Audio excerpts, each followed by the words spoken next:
Nesse vídeo falaremos das análises do empresário e economista americano Ray Dalio, nascido em New York em 8 de agosto de 1949.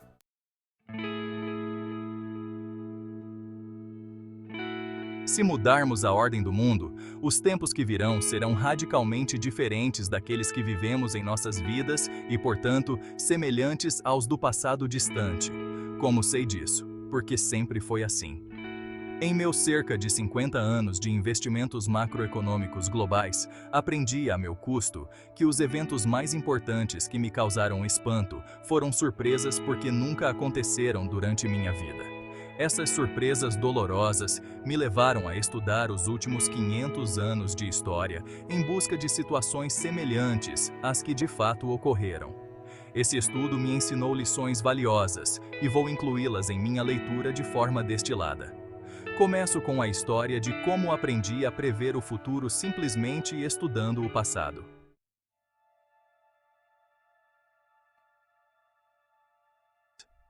Em 1971, quando eu era um jovem funcionário no pregão de Wall Street e os Estados Unidos ficaram sem liquidez e se tornaram insolventes em relação à sua dívida, foi isso que aconteceu. Os Estados Unidos ficaram sem dinheiro. Assim como naquela época, para transações entre nações, eles usavam papel moeda. Por exemplo, o dólar era como um cheque em uma caderneta que não tinha valor fora da possibilidade de trocá-lo por ouro, que era a moeda real naquela época. Os Estados Unidos gastavam muito mais do que recebiam. Eles recebiam muito mais desses cheques na forma de cédulas do que o valor do ouro mantido no banco, como detentores desses títulos de dívida, como o dólar e o euro são hoje. Na época, eles apresentaram ao banco para receber a quantidade de ouro em troca. Logo ficou óbvio que os ECU não poderiam cumprir sua promessa de converter todo o papel moeda, de modo que aqueles que possuíam dólares correram para trocá-los antes que o ouro acabasse, reconhecendo que os GEU ficariam sem dinheiro real. Em uma noite de domingo, em 15 de agosto de 1971, o presidente Nixon apareceu na televisão para dizer ao mundo que os EUs não honrariam mais sua promessa de trocar seus dólares por ouro. Usando termos apropriados para a circunstância, ele disse isso de uma forma mais diplomática, sem deixar claro que os CEUs estavam insolventes. Ele disse na época: a força da moeda de uma nação é baseada na força da economia dessa nação, e a economia americana é de longe a mais forte do mundo, a ponto de instruir o secretário do Tesouro a tomar as medidas necessárias para defender o dólar dos especuladores. Pedi ao secretário Connerly que suspendesse temporariamente a conversibilidade do dólar em ouro ou outros recursos de reserva, exceto nas quantidades e sob as condições estabelecidas no interesse da estabilidade monetária, o que é do interesse dos Estados Unidos. Quando estudei essas declarações em detalhes, fiquei surpreso ao perceber que o conceito de dinheiro que conhecemos havia deixado de existir. Em tempos de crise, eu esperava que o mercado de ações caísse no dia seguinte. Então fui para a sala cedo para estar pronto quando o sino de abertura tocasse. Foi um pandemônio na época, mas não do tipo que eu temia que o mercado fizesse. Ele estava muito positivo e ainda subia quase 25%. Fiquei surpreso porque nunca havia presenciado uma desvalorização da moeda.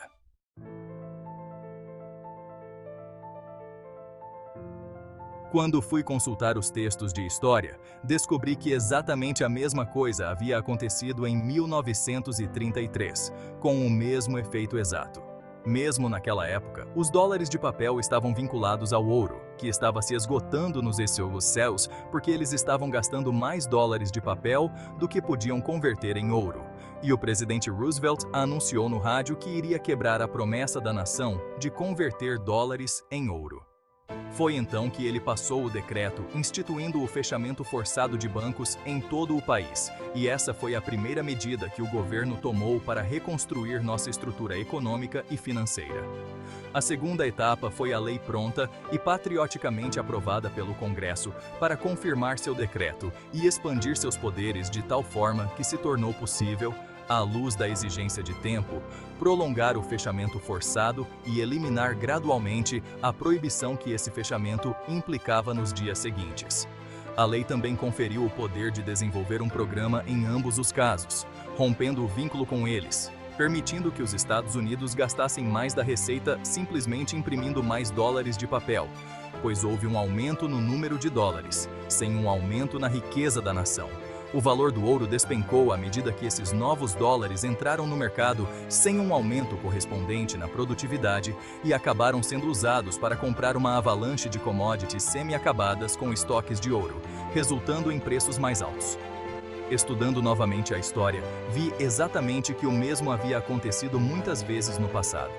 Percebi que, desde o início dos tempos, quando um governo gastava mais do que ganhava com os impostos e as condições pioravam, ele ficava sem dinheiro e a necessidade de mais crescia, então havia um grande aumento na quantidade de papel moeda, resultando em sua depreciação e em um aumento no preço de quase tudo: ações em ouro, matérias-primas e produtos semi-acabados.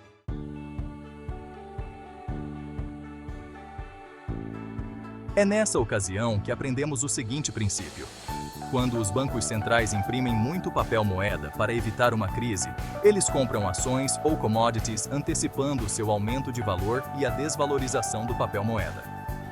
A impressão de dinheiro e também o que aconteceu em 2008 para aliviar a crise da dívida desencadeada pelas hipotecas e em 2020 para aliviar a crise econômica causada pela pandemia e quase certamente se repetirá no futuro.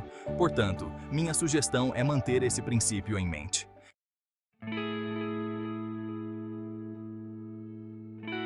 Estudando os acontecimentos de 1929 a 1930, me permitiu prever a bolha de 2007 que se transformou no crash de 2008.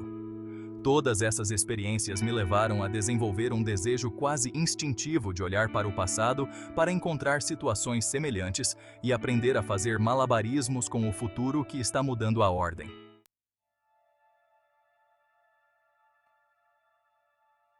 Nos últimos 3 anos, 3 grandes coisas que não haviam acontecido em minha vida me levaram a realizar este estudo. Primeiro, as nações não tinham dinheiro suficiente para pagar suas dívidas, mesmo depois que as taxas de juros foram reduzidas a 0%. Assim, seus bancos centrais começaram a imprimir grandes quantidades de papel moeda para reabastecê-la. Em segundo lugar, surgiram grandes conflitos internos e o motivo das crescentes disparidades de riqueza valoriza isso, que se manifestou na política na forma de populismo e polarização entre a esquerda, que quer redistribuir a riqueza, e a direita, que quer defender os ricos. Terceiro, o crescente conflito externo entre uma grande potência em ascensão e a grande potência existente, como é o caso agora da China e dos deals. Então, olhando para trás, vi que todas essas coisas já haviam acontecido juntas muitas vezes e quase sempre levaram a mudanças nas ordens nacionais e internacionais.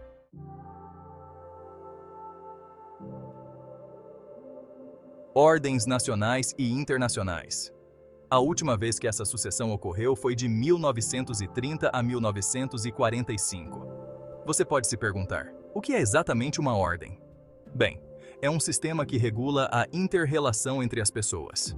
Existem ordens internas para regular dentro das nações, normalmente estabelecidas em constituições, e existe uma ordem mundial para regular as relações entre as nações, normalmente estabelecidas em tratados. As ordens internas mudam em ritmos diferentes das ordens mundiais. E, independentemente de serem internas ou entre nações, as mudanças normalmente ocorrem após uma guerra.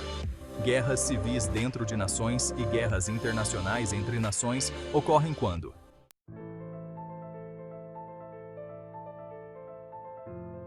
Por exemplo, a ordem interna dos Estados Unidos foi estabelecida na Constituição de 1789, após a Revolução Americana, e continua funcionando até hoje. Mesmo após a Guerra Civil Americana, a Rússia liquidou sua antiga ordem e criou uma nova com a Revolução Russa de 1917, que terminou em 1991 em uma revolução relativamente pacífica. A vitória dos aliados na Segunda Guerra Mundial, quando os Estados Unidos se estabeleceram como a potência mundial hegemônica, foram elaborados pactos e contratos que regem a condução dos negócios entre os estados e os sistemas monetários.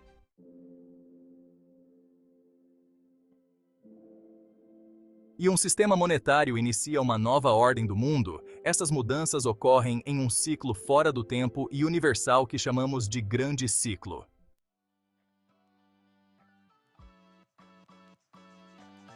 Estudei os 10 imperiais mais poderosos dos últimos 500 anos e as 3 últimas moedas de reserva que viajei desde o nascimento para o declínio do Império Holandês e Fiorino do Império Britânico e da Libra, o declínio inicial do Império do Dólar Americano e o declínio e o nascimento do Império Chinês e de suas moedas, e também o nascimento e o declínio dos itens essenciais, espanhóis, alemães, franceses, japoneses, russos e otomanos com seus conflitos medidos significativos.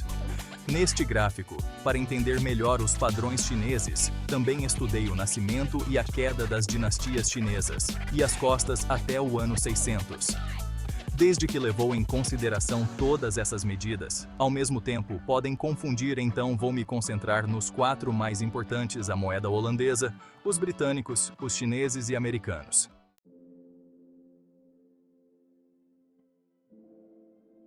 Aqui terminamos o nosso primeiro episódio de 4 vídeos, onde passaremos por as fases cíclicas da subida, auge e declínio de um império econômico-militar desde o século XV até os nossos dias. Se gostaram até aqui, por favor me deixem um simpático like, agradecendo por terem olhado esse vídeo até o fim.